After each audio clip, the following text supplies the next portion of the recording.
Hello dear students, this is a lecture on nonverbal communication.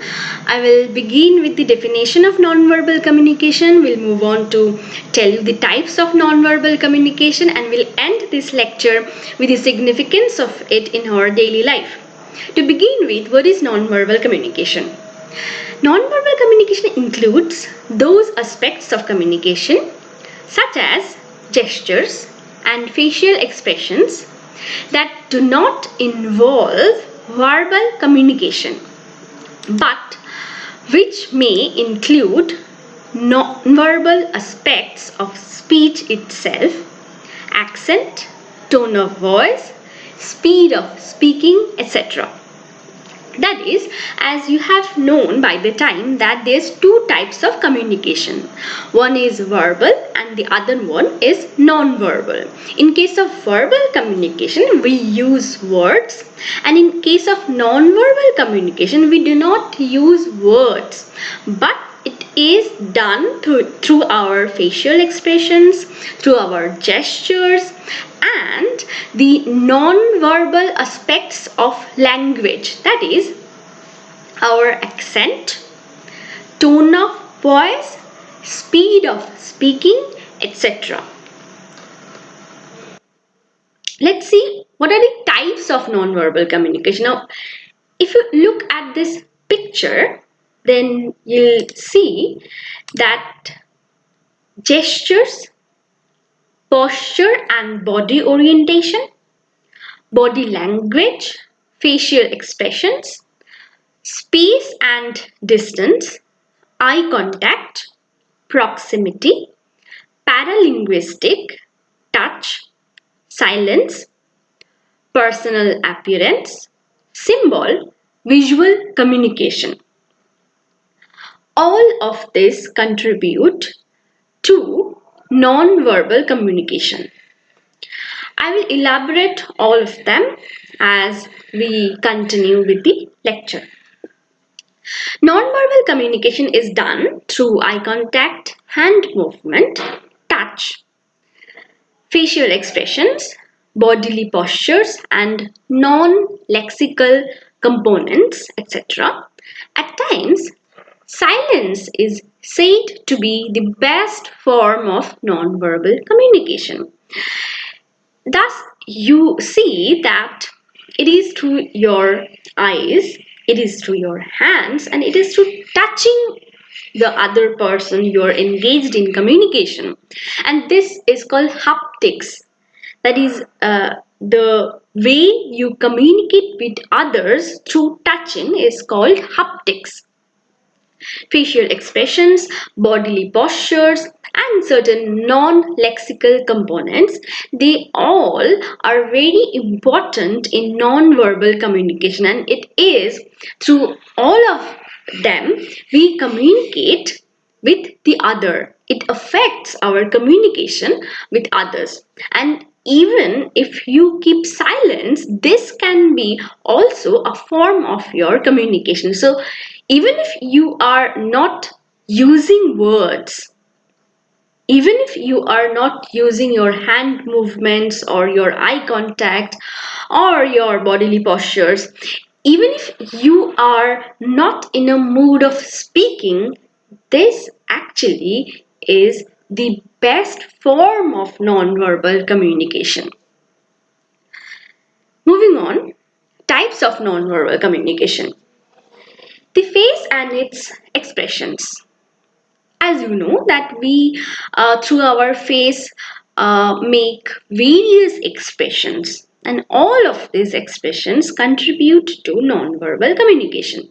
For example, smiling, nodding, raising eyebrows, and so on have long been very important ways of communicating. Without saying a word, we can speak volumes with a glance at our interlocutor. Thus, if you nod, like you do not say yes or no, you just nod with your head, like this is non-verbal communication. You do not use words. It is through your movement of the head. It is through nodding you are communicating with others. Suppose you're raising eyebrows like this. So raising eyebrows can be uh, denotion of can denote one's curiosity, or raising eyebrows can mean or can pose a question, can pose a query. Suppose you are raising your eyebrows, it means that you are kind of curious, or you are suspicious about something. So without saying a word, it is through your facial expressions you can communicate so many things. Again, look at this picture. It is on types of nonverbal communication, where facial expression comes first, because it is through your face. When we are communicating with others, we look at the face of the other one, and it is through the expressions on his or her face we try to understand what he or she is trying to communicate. In this first picture, this girl, she is kind of expressing something through the face. In this second picture, you can see this gesture, like this uh, person in the second picture, she is asking to keep silence, like shh, don't talk. And she is doing it with her gesture, she is not using a word. This is called posture. That is the way you maintain your body. You're either you're sitting with your cheek resting on your hand, or you're sitting your hands folded, or your legs crossed. These are the posture of your body, and again these speak volume about your state of mind or your personality, which again are very important aspects of communication. And through these things we communicate several kind of things which we seldom or which we cannot communicate through words. In this fourth picture, you can see a person is touching the other one. As I was saying, that touching or haptics can be a very important way of communicating with the other one. And the last one is personal space, that is proximity, that is how much distance is there between the speakers. In personal space, that is in our when we are engaged in a communication with our near and dear ones, we maintain less distance, and in professional cases or in official cases we maintain a more a kind of distance with the person we are engaged in the process of communication. The second one is movement of hands. The first treatise on hand gestures was probably that written by the physician John Bulwer in the mid 17th century. Bulwer demonstrated that the hands can express so many different things, from prayers to commands, all without the need for words. Without using a word, one can express prayer, one can express command, and several other things as well. I will show you what I mean through several other things. Now see, in this there are a kind of a bunch of pictures, 1 2 3 4 5 6 7 images, and in every image there is a hand movement, and each and every hand movement denote certain thing. Let's see what are they. In the first case, you can see a person is a kind of asking someone. This particular hand movement, it denotes a person is asking you to relax, to stop, to control, to keep calm. In the second image, as we do in our daily life, it denotes that all's okay, all's fine. In third picture, there is a V, that is a victory. In the fourth picture, there is love. So this is the symbol, or this particular hand movement denotes love. This is kind of all okay, good. This is bring me back or give me a ring, call me, and this is right. So these are all hand movements, and it is through your hand movement you can communicate with others without speaking or without uttering a word. And in our daily life we use these hand movements to communicate with our near and dear ones, and again to communicate in official cases as well. For example, you have seen a traffic police maintaining the traffic jam, and with his or her hand movements, this entire process of maintaining this traffic is performed. Now in this image you can see the secret language of hands. So it is through your hands you can express a secret language, which is mudras in Bharatanatyam. As you know that Bharatanatyam is a classical dance form, and in this dance form there is various mudras, that is various types of hand movements, and each movement of the hand denotes a specific thing. For example, this is Mayura, that is a peacock. This is Ardha Chandra, that is a half moon. So there are several other things as well, and it is through this hand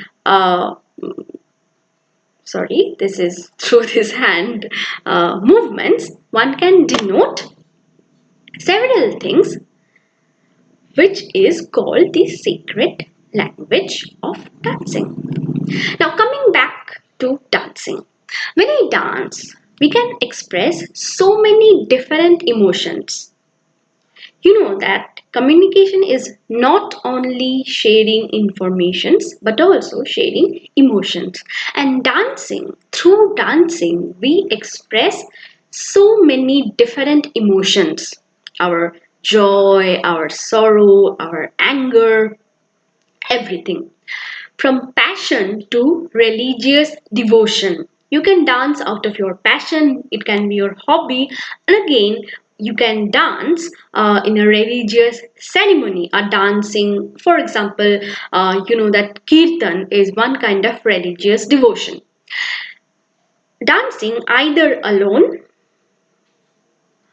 with another person, as part of a couple, or in a synchronized group, can communicate so much. If you are dancing all by yourself, you are dancing with your in a couple, or if you are dancing in a synchronized group, all forms of dancing is, in either way or the other, is a communication.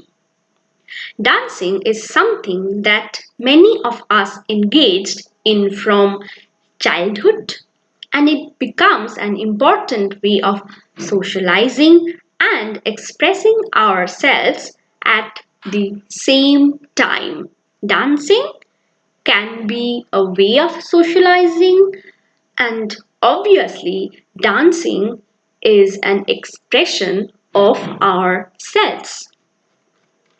I'll show you a picture where you'll be able to understand how you can socialize through dancing, how you can express yourself through dancing. Here in this picture, people of various age group, people of various gender, they are engaged in a kind of dancing, and it is through this process of dancing, it will help them to socialize, it will help them to raise their various social skills, to gain confidence. And obviously dancing is a kind of teamwork, as I will show you that what are the benefits of dance education. So people who dance have higher GPA than non-dancers, higher persistence than non-dancers. Dancing builds self-confidence and imagination. It develops social skills and a sense of teamwork. That is how you can socialize yourself through dancing. And dancing is a non-verbal communication. The fourth thing which is important is body language. Bodily movement and postures. These are called body language. That is the language of your body, and how your body speaks this language. It is through the movements and the postures that you maintain while you are communicating with others. Body language is a language all of its own. Our posture and the way that we lean forward or back or cross or uncross our legs can speak volumes about us. The way you maintain yourself, the way you maintain your body through your postures, it speaks volume about yourself. For example, if you are leaning forward, it denotes something. If you are sitting cross-legged, it denotes something. Or if you are sitting your legs uncrossed, all of these postures, they have meaning. I will come to that. Very often, we are not even aware that we are communicating our thoughts via our body language. This is very important that sometimes or very often we do not remain aware of the fact that our postures, our body language is important in the process of communication, and that is precisely why in job interviews and other situations in which we are under scrutiny, as you know that when you are in an interview hall, you are under scrutiny. It is a good idea to pay attention to our body language. If you are in an interview hall, if you have applied for a job, then when you are in that interview, you have to maintain your body language. You have to be very cautious. You have to remain very conscious about your body language. For example, leaning forward can be a sign of positivity, while sitting with arms folded can make us look closed off, as we have something to hide. Thus, you can understand that if you lean forward like this, it means positivity. You are interested in something, or it is actually spreading the positive vibes. There's possibility of your selection in that case. But if you are sitting with your arms folded like this, it denotes that you are not interested, or you are hiding something from them. Be conscious when of your body language when you are in an interview hall. And obviously, in every aspect of your life, you have to be a bit conscious and cautious regarding your body language, because it matters much in case of communication.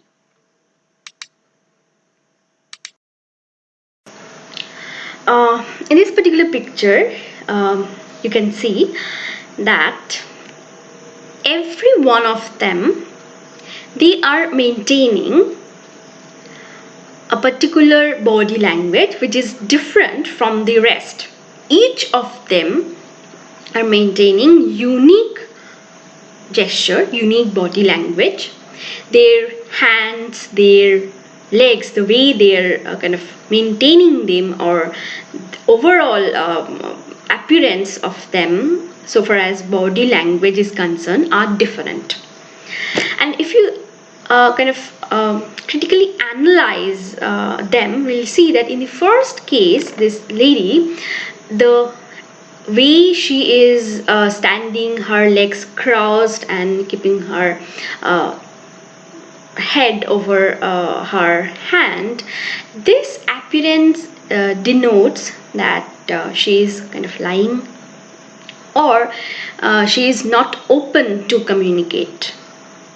She is hindering or hampering this communication process. She is not that approachable.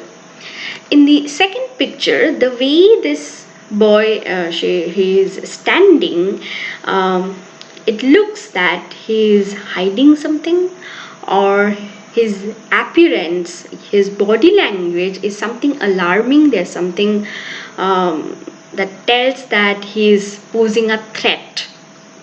In the third picture, this young man, he looks quite hostile. Look at his eyes and the way he is standing, his hands are folded, and this particular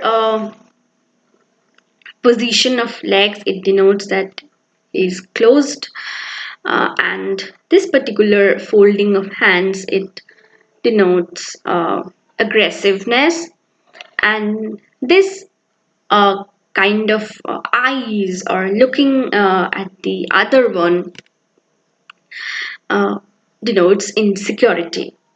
In the fourth picture, this girl is smiling. That means she is interested, she is approachable. And the way she is putting her hands on her waist, it means she is defensive. In the last picture, this young man, he is maintaining a body language which is very casual. It and the way he is keeping his hands in the pockets, it means that he is about to leave. He is quite impatient, and he doesn't have much time or interest to communicate or to stay.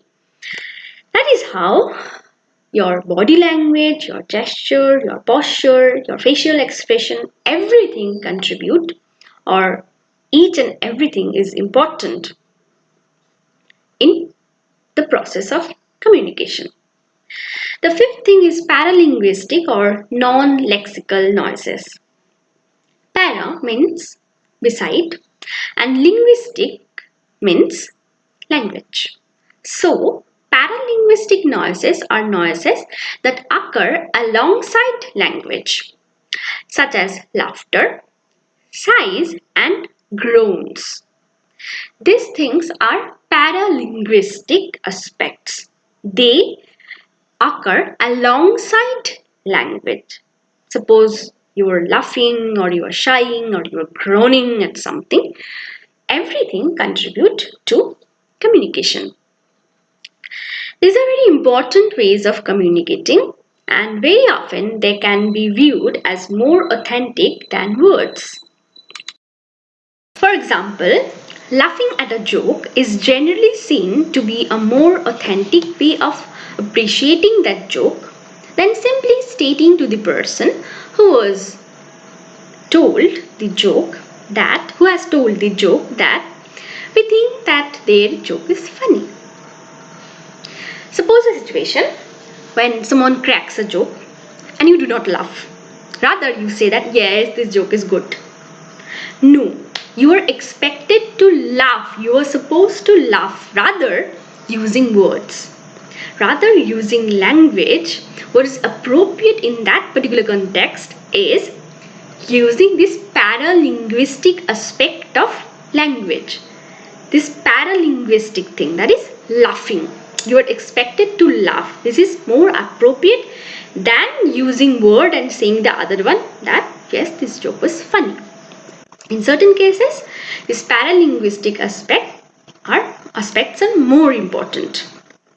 And I will tell you that how or the significance of these paralinguistic aspects, and we'll compare them with words and body language. In a communication, there's 7% of words, 38% of paralinguistic aspects, and 55% of body language. This is how the entire process of communication happens. Words are only labels, and the listeners put their own interpretation on speaker's words. In case of words, the way I as a listener understand the meaning of the words, I form the actual meaning of the entire sentence. But in paralinguistic cases, not only what is said but also how it is said important. The way in which something is said, not only what is said but also how it is said, is also important in communication. And this is paralinguistic aspect, where it is stressed that the way something is said, for example, the accent, the tone, and the voice modulation is important to the listener.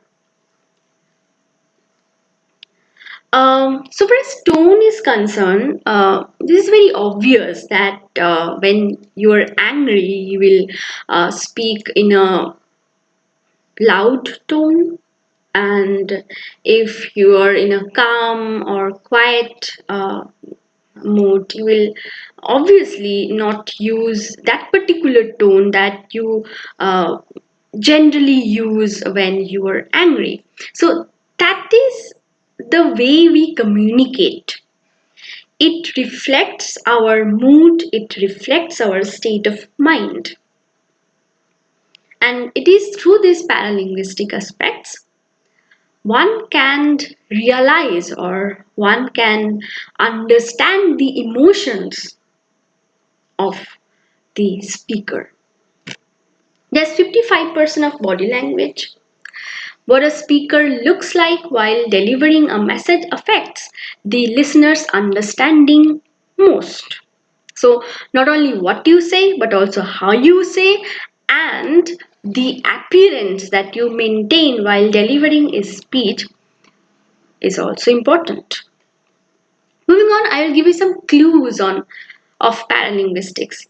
Volume of voice, as I was saying, that if you are angry, your volume of voice will be loud. If you are in a kind of contented, or if you are in a relaxing mood, your volume of voice will be low. Speed of voice is when we are in our personal space, we are talking to our near and dear ones, for example, your mother or your brother or sister. Our speed of voice is fast. But in professional cases, suppose you are speaking to the principal of your college, you will your speed of voice will be much slow than your then what it remains in your speaking to the to your mother or your brother. That is, we use different speed of voice in case of personal cases and professional cases. Intonation, tone. Tone is again very important.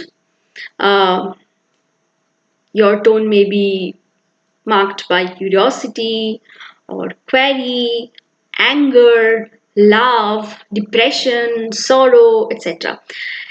This tone, uh, through this tone, the listener can grasp the again this mood of the speaker, and it helps to share the emotions.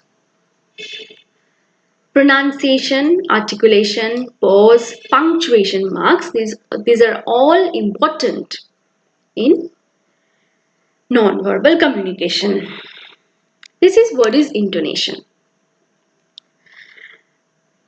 I will give you the definition. Pitch is raising and lowering the voice while speaking. This is pitch, P-I-T-C-H.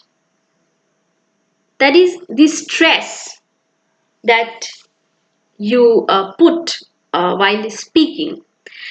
This line denotes a standard pitch, a standard tone, or a standard stress.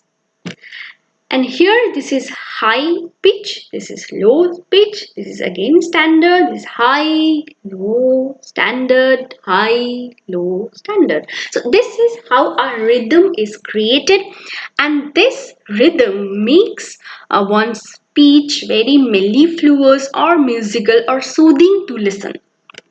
A kind of standard or very high or low, a kind of same pitch may appear very boring to the listeners. So what we do is we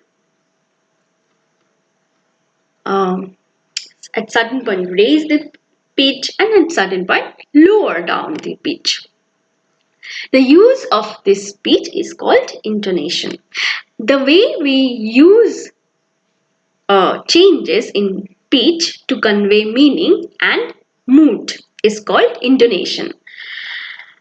Um, that is, it is through the pitch, the mood and the meaning of a sentence can be changed. Now I'll read out these two sentences, and you will see that these two sentences I will utter with different pitch. The first sentence, you are coming. The second, you are coming. You understand that in first case the sentence was a statement. It ends with a full stop. That is why I use less raising and lowering of my volume.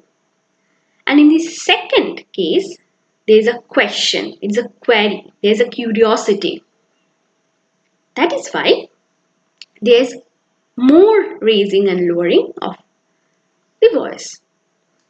And it is through this intonation, the mood and the meaning of the sentence gets changed. Um, the sixth important type of nonverbal communication is clothing. What we wear can often communicate things. For example, if we dress up in academic robes, it is clear that we want to communicate to everyone who sees us that we have attained a certain level of academic achievement. We should never judge people by what they wear. However, some types of official garments, such as judge's wig, a scholar's gown, or a soldier's medal, are designed to communicate something about the wearer. It says that we should not judge anyone on the ground of what they are wearing, but in official cases, the dress, the clothing does matter. So when you are in an interview, or when you are in an IT company, or when you are in a seminar, in academic seminar, you have to maintain a kind of clothing, because the way you clothe yourself in your private space or in your house is different from the way you clothe yourself in your office. So this is how there's a difference in case of clothing. And again, to speak of official garments, there's a judge who is seen to wear a wig, or kind of a scholar is seen to wear a gown, and a soldier comes with his medals. These are the things, the way they clothe are important because of their official significance is attached to this notion of clothing.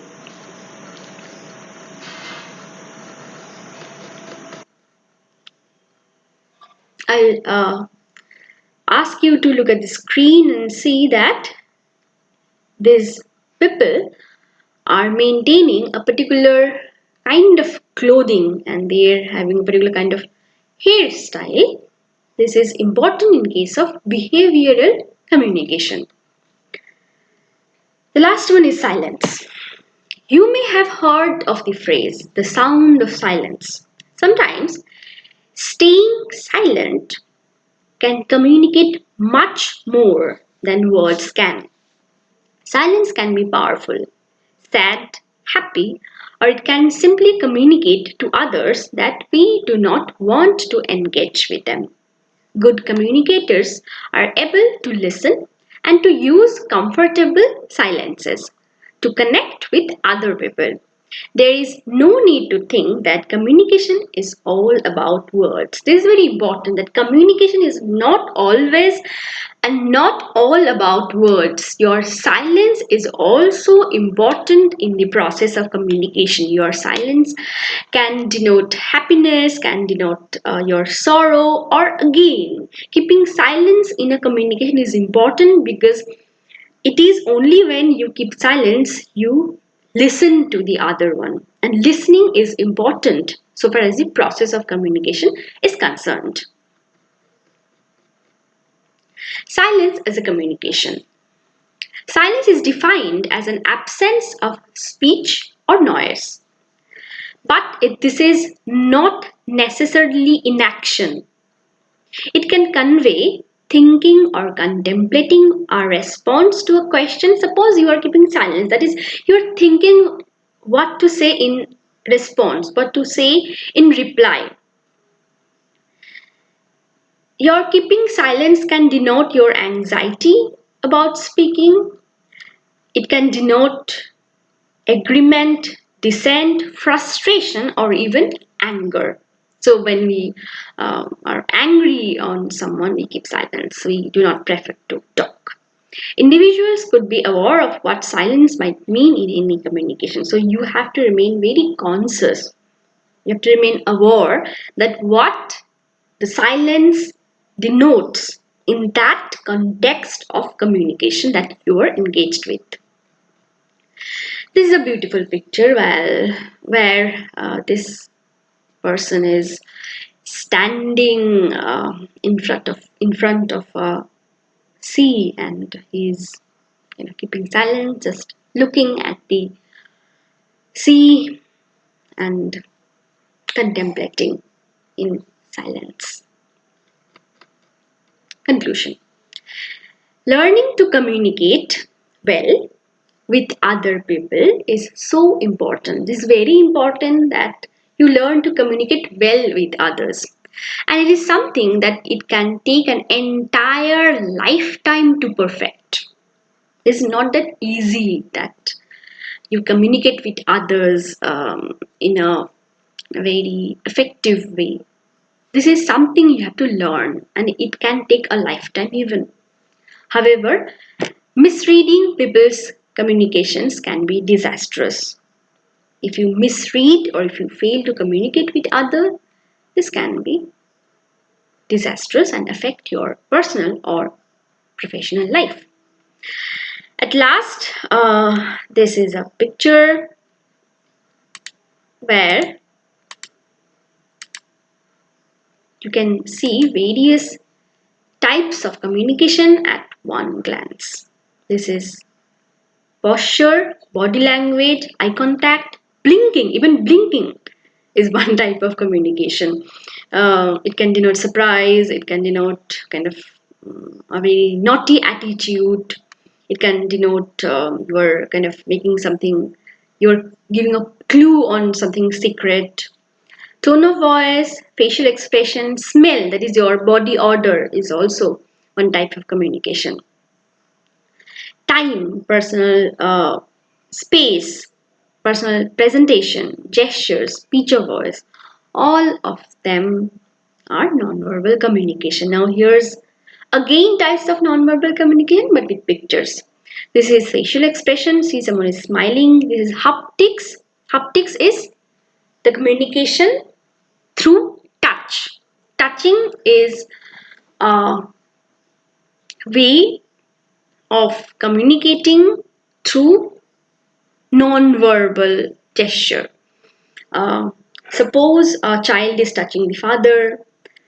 Suppose someone pats on your shoulder, that denotes that yes, bravo, you have done well. So these are haptics when we communicate through touching. Suppose you are given a hug, and again, when someone touches you or kind of gives you blessings, touching your forehead, these are all part of communication. These are called haptics, that is communication through touching.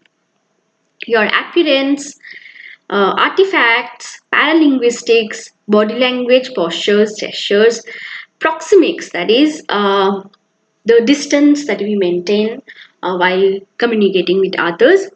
As I was saying that when in personal space or in personal communication, we maintain less distance between the speaker and listener, and in professional cases, we are supposed to maintain a more distance between the listener and speaker. Eye contact, finally, all of them are nonverbal communication.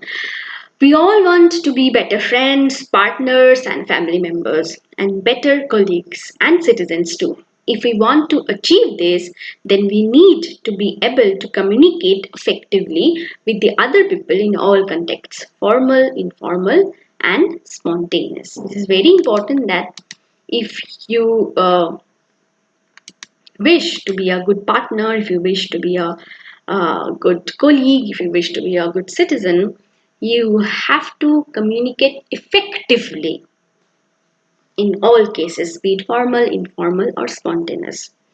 Now, I will conclude with this picture where you will understand that how important is nonverbal communication, because in the process of communication, it is only 35% done verbally and 65% is done through non-verbal communication. So it is not only words that are important in communication, but also the facial expression, tone of voice, movement, appearance, eye contact, gesture, posture, touching, everything. All the non-verbal aspects are also very influential so far as the process of communication is concerned. Thank you.